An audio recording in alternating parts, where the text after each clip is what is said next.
सहनाववतु सहनौ भुनक्तु सह वीर्यङ्करवावहै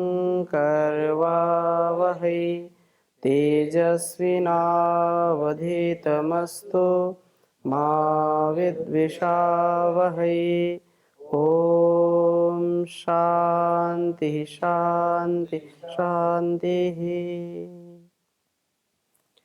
उपनिषद सार की इस कक्षा में आप सभी श्रोताओं का, दर्शकों का हृदय की गहराइयों से हार्दिक स्वागत है, अभिनंदन है। उपनिषद सार के स्वाध्याय में हम मुंडकोपनिषद का स्वाध्याय कर रहे हैं, जो बहुत ही हमारे लिए शिक्षाप्रद है, हमारे लिए प्रेरणाप्रद है। हम उस परमपिता परमेश्वर के स्वरूप को जानें जो कण कण में विद्यमान है, उसको हर क्षण हर पल स्मरण रखें, ऐसी इसमें शिक्षा दी गई है। जिसमें हमने मुंडकोपनिषद के द्वितीय मुंडक के द्वितीय खंड तक स्वाध्याय कर लिया था। आज हम तृतीय मुंडक के प्रथम खंड का स्वाध्याय करेंगे। बहुत ही सुंदर चर्चा है। पिछले खंड में हमने ईश्वर के स्वरूप और उसकी प्राप्ति के उपायों पर विस्तार से चर्चा जो यहाँ की है, जो उपदेश किया है, उसका आनंद लिया था।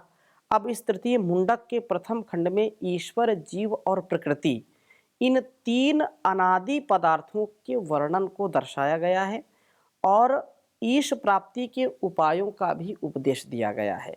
ये तीन चीज़ें हमको समझ में आ जाएं, ईश्वर, जीव और प्रकृति का सच्चा स्वरूप क्या है, तो बहुत सारी समस्याओं का समाधान हो जाए। बहुत सारी हमारी जो भ्रांतियां हैं, हमारे जो संशय हैं, वो सब दूर हो जाए। जैसे पिछली कक्षा में हमने पढ़ा था कि भिद्यते हृदय ग्रंथिस छिद्यन्ते सर्व संशया क्षीयन्ते चास्य कर्माणि तस्मिन् दृष्टे परावरे। तो सारे जो है संशय जब छिन्न भिन्न हो जाते हैं, सारी गांठें खुल जाती हैं, तो फिर व्यक्ति मुक्ति को प्राप्त होता है।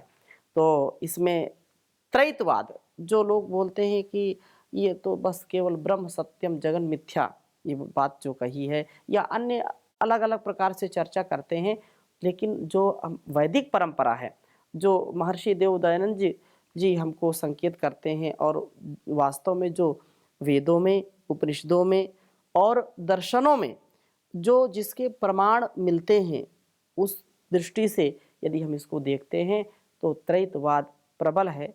जब व्यवहार काल में तो त्रैतवाद तो निसंदेह रखना ही है। जब हम ध्यान या उसमें अपने समाधिस्थ अवस्था में हो, तो वहाँ तो एकत्व का, कैवल्य का भाव रहता है। तो बहुत सुंदर बात कही है और बहुत प्रसिद्ध है यह। द्वा सुपर्णा सयुजा सखाया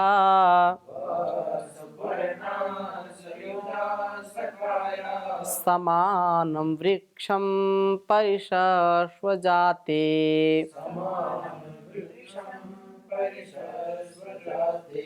तयोरन्यः पिप्पलं स्वादवन्तः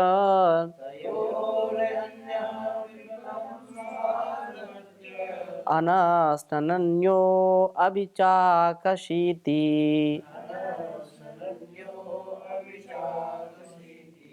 कहा कि द्वा सुपर्णा सयुजा सखाया समानम वृक्षम परिशस्व जाते तयो अन्यः पिप्पलम स्वादवंती, अर्थात जो पिप्पल या उसको ये कहें स्वादु अति, और अन्य अन्य अनस्नन अभिचाकशीति, दूसरा बिना खाए उसको देखता है। तो इसमें त्रैतवाद को समझाते हुए कहा कि द्वा सुपर्णा, दो सुंदर पक्षी, ईश्वर और जीव, सयुजा सखाया, कुछ कुछ समान गुण वाले होने के कारण दोनों परस्पर मित्र भाव से एक वृक्ष पर ही बैठे हैं, परिशस्व जाते, अच्छे प्रकार से बैठे हुए हैं। समान भाव ईश्वर जीव में चेतनत्व का है। जैसे ईश्वर चेतन है तो जीव भी चेतन है, सत्तात्मक है। ईश्वर भी सत्तात्मक है, सत्ता है उसकी, और जीव की भी सत्ता है, परंतु उसमें आनंद है, इसमें आनंद नहीं है। कुछ कुछ तो गुण है, वह सर्वव्यापी है। आत्मा सर्वव्यापी नहीं है, एकदेशी है, ठीक है। वह सर्वज्ञ है, यह अल्पज्ञ है। यह नित्य है, वह भी नित्य है। वह परमात्मा नित्य है और आत्मा भी नित्य है। परमात्मा भी अभौतिक है और आत्मा भी अभौतिक है। तो ये समानता है। वो भी कभी जन्म नहीं लेता, ये भी कभी जन्म नहीं लेता। वो भी कभी नहीं मरता, ये भी कभी नहीं मरता। तो ये क्या है? ये समानता है। लेकिन परमात्मा सर्वज्ञ है, लेकिन यह अल्पज्ञ है। यह एक देशी है, वह सर्वदेशी है, सर्व अंतर्यामी है। वह सर्वशक्तिमान है, यह सर्वशक्तिमान नहीं है। ये थोड़ी थोड़ी जो है समानता है, थोड़े गुण मिलते हैं। तो इसलिए कहा कि जो साथी बनते हैं, जो मित्र बनते हैं, वो थोड़ी थोड़ी जो है गुण वाले जो है बनते हैं। अष्टाध्यायी में एक सूत्र है, समान शीलेषु सख्यम। तो मित्रता समान गुण वाले और कर्म स्वभावों से हुआ करती है। वृक्ष प्रकृति है, प्रकृति का बना शरीर जिसमें जीव अपने कर्मों के शुभ अशुभ फलों का आस्वादन करता है अथवा इस संसार में आकर के कर्म फल भोगता है। इसी भाव को यहाँ पर कहा है, तयो अन्या, उन दोनों में जीवात्मा उस वृक्ष के पिपलम फलों का आस्वादन करता है और इतना निमग्न हो जाता है कि इससे भिन्न और कुछ भी वह ध्यान नहीं रखता। सांसारिक विषयों को ही विषय जीवन का सबसे बड़ा मिशन मान लेता है कि यही खाओ पियो मौज करो, यही जीवन है और कुछ नहीं, ऐसा वह मान लेता है और इसी में खो जाता है। जब उसको होश आता है तब तक आयु बीत जाती है? जब अब पछताए होत का, जब चिड़िया चुग गई खेत। तो जो ईश्वर है वह, क्योंकि जो द्वासुपर्णा सयुजा सखाया उस वृक्ष में बैठे हुए हैं, तो वो वृक्ष क्या है? प्रकृति है। और यह जो एक पक्षी, एक ईश्वर, एक जीव है। तो जीव तो उसका स्वाद ले रहा है, उस वृक्ष के फलों का स्वाद ले रहा है, लेकिन यह चुपचाप उसको केवल साक्षी भाव से देख रहा है। तो अनशनन, बिना खाए केवल चुपचाप देखता है। अभी चाकशीति, चारों ओर वो भली भांति देख रहा है। इस प्रकार से इसमें ईश्वर, जीव और प्रकृति, इन तीन अनादि सत्ताओं पदार्थों का पक्षी और वृक्ष के रूप में उदाहरण दिया है। जो केवल ईश्वर को अथवा प्रकृति को ही मानते हैं वे शास्त्र अनभिज्ञ कहे जा सकते हैं और बिना तीन को स्वीकार किए कोई भी व्यक्ति अपने व्यवहारिक रूप में नहीं आ सकता। व्यवहार तो करना पड़ता है ना। इसी प्रकार से इसी प्रसंग को आगे कह रहे हैं, समाने वृक्षे पुरुषो निमग्नो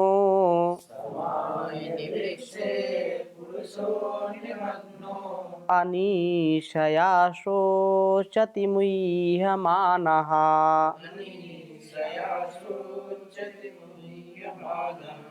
जुष्टं यदा पश्यत्यन्यमीशम्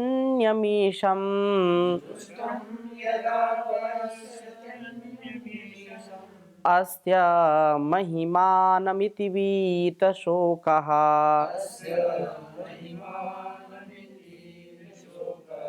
समाने वृक्षे पुरुषो निमग्नो अनीशया शोचति मुह्यमानः जुष्टं यदा पश्यत्यन्यमीशम् अस्ते महिमानमिति वीतशोकः। कहा कि एक ही इस संसार रूपी अथवा शरीर रूपी वृक्ष में जहाँ दोनों एक साथ रहते हैं, ईश्वर तो सर्वव्यापक है, जहाँ जीव और जिस योनि में जाएगा वहीं सहभाव से जुड़ जाएगा, अथवा ईश्वर और जीव में व्यापक संबंध है। इस कारण से जीव ईश्वर से कभी पृथक नहीं होता है।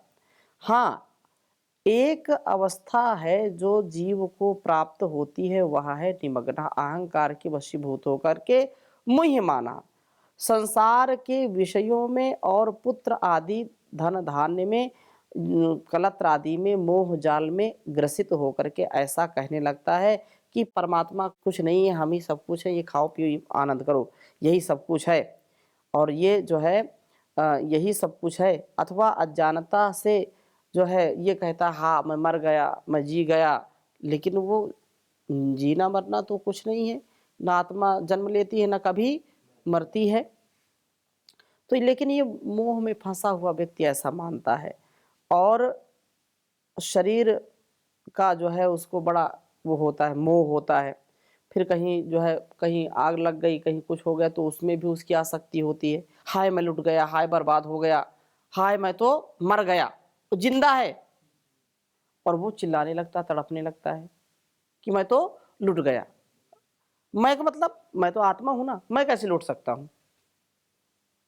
लेकिन वो ऐसा बोलता है कि मैं लुट गया, बर्बाद हो गया, मैं जो है मेरा धन छूट गया, ऐसा वो मोह जाल के कारण करता है।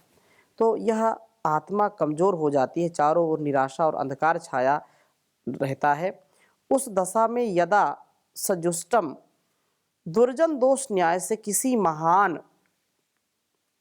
विभूति का संग प्राप्त हो जाए, तब अन्यम ईशम उस ईश की महिमा को कुछ समझने लगता है, जिससे संपूर्ण दुख कष्ट क्लेशों से छूटकर मोक्ष प्राप्त कर लेता है।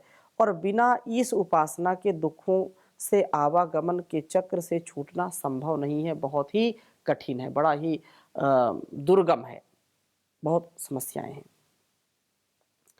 और आगे क्या बात कही है, यदा पश्यः पश्यते रूक्मवर्णम् कर्तारमीशं पुरुषं ब्रह्मयोनिम् तदा विद्वान् पुण्यपापे विधूय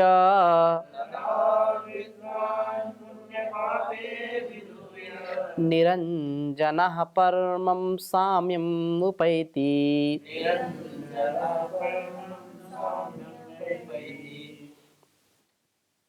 ये कहा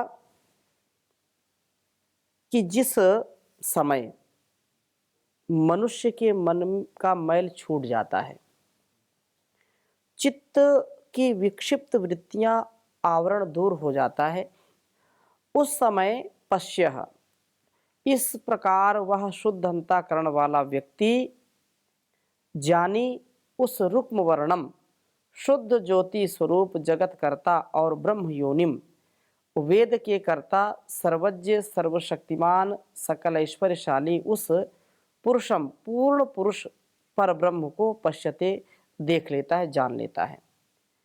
तब वह जानी योगी पुण्य पापे शुभाशुभ कर्मों के संस्कारों से विधुय छूट करके निरंजन और राग द्वेष आदि से पृथक होकर उस परम पुरुष परमात्मा की समता को आनंद को प्राप्त हो जाता है, अर्थात आवागमन के चक्र से वह छूट जाता है। वह आवागमन के चक्र से तो इस प्रकार से वह व्यक्ति मोक्ष को प्राप्त कर लेता है। बहुत सुंदर बात कही है कि तू कर बंदगी और भजन धीरे धीरे मिलेगी प्रभु की शरण धीरे धीरे।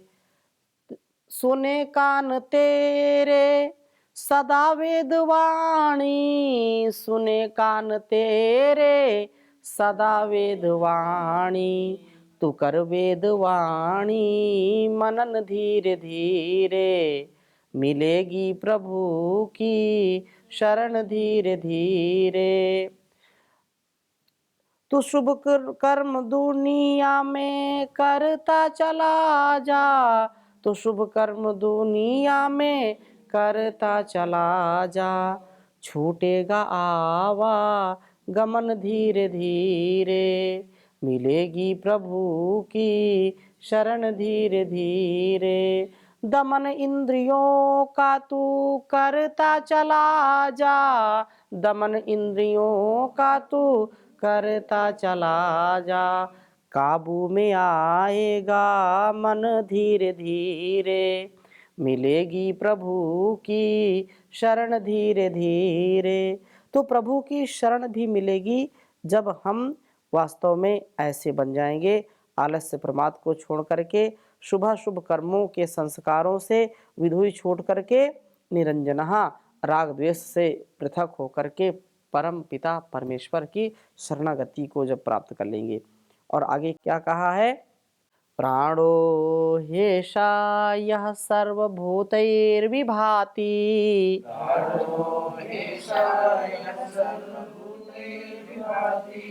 विजानन् विद्वान् भवते नातिवादी।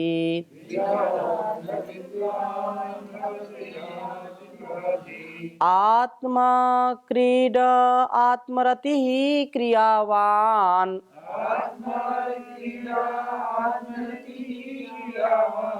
एषा ब्रह्मविदां वरिष्ठः।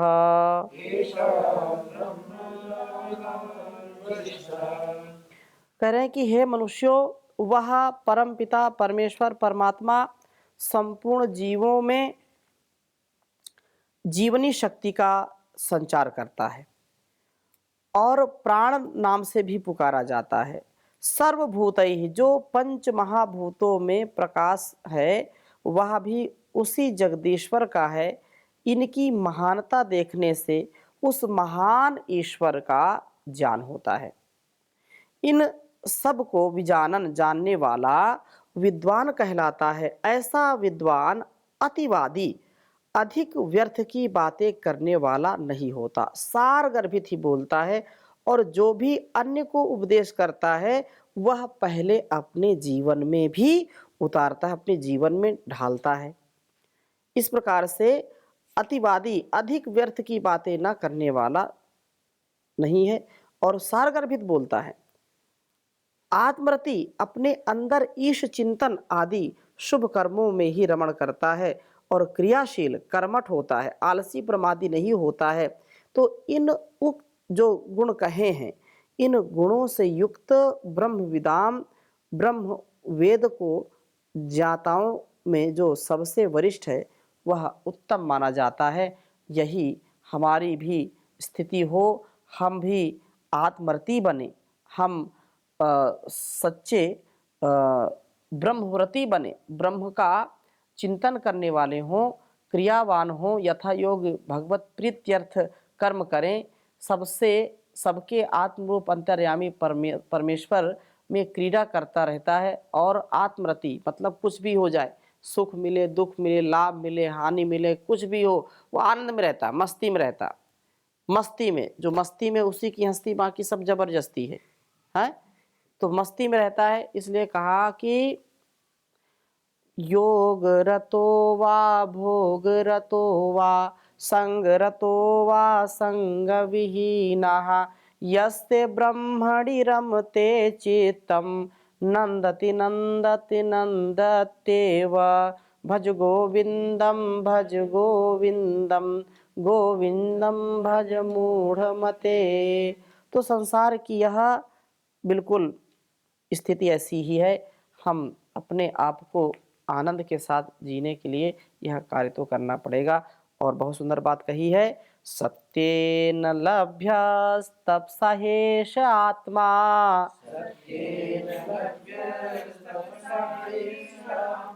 सम्यक् ज्ञानेन ब्रह्मचर्येण नित्यम्।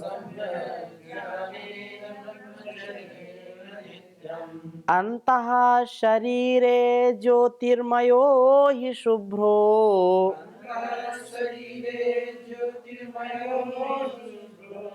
यं पश्यन्ति यतयः क्षीणदोषाः।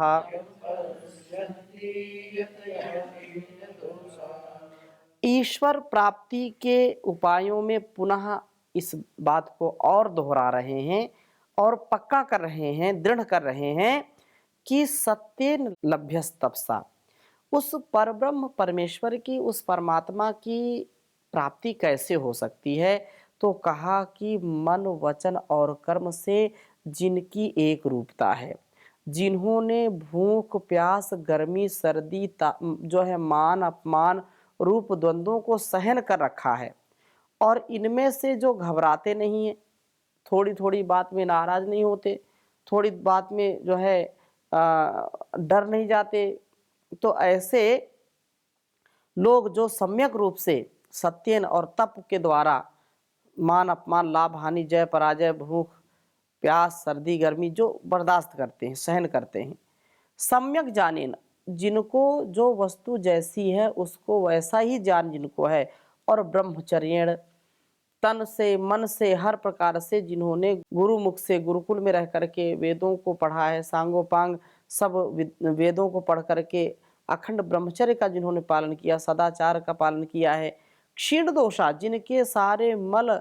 आवरण दोष और सब प्रकार के माया मोह आदि नष्ट हो गए हैं, तथा ऐसे महाजानी तपस्वी योगी ही उस अंतः शरीर में अथवा समस्त ब्रह्मांड में व्यापक प्रकाशमय ब्रह्म को ही पश्यन्ति, योग के द्वारा समाधि के द्वारा उसको देखते हैं, उसका अनुभव करते हैं। इससे भिन्न अन्य लोग उसका अनुभव भी नहीं कर सकते हैं। और बहुत ही सुंदर जो है यह श्लोक है, बहुत प्रसिद्ध है। सत्यमेव जयते नानृतम सत्येन पंथा विततो देवयानः येना क्रमन्ति ऋषयो ह्याप्त कामा यत्र तत्सत्यस्य परमं निधानम्। सत्य ही अंत में सत्य की ही विजय होती है। जो सत्य से युक्त व्यक्ति है उसकी ही विजय होती है, अनृत की कभी नहीं होती।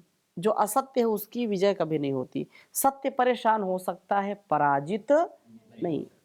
लेकिन यदि हाथ पे हाथ धर करके बैठे रहें तो भी सत्य को दबाने के लिए लोग, जो क्रूर लोग हैं, जो आसुरी शक्तियां हैं, वो सत्य को दबा देती हैं। दबाती कि नहीं? और हम क्या बोलते हैं, नहीं नहीं सत्य तो जो है परेशान हो सकता है, पराजित नहीं हो सकता।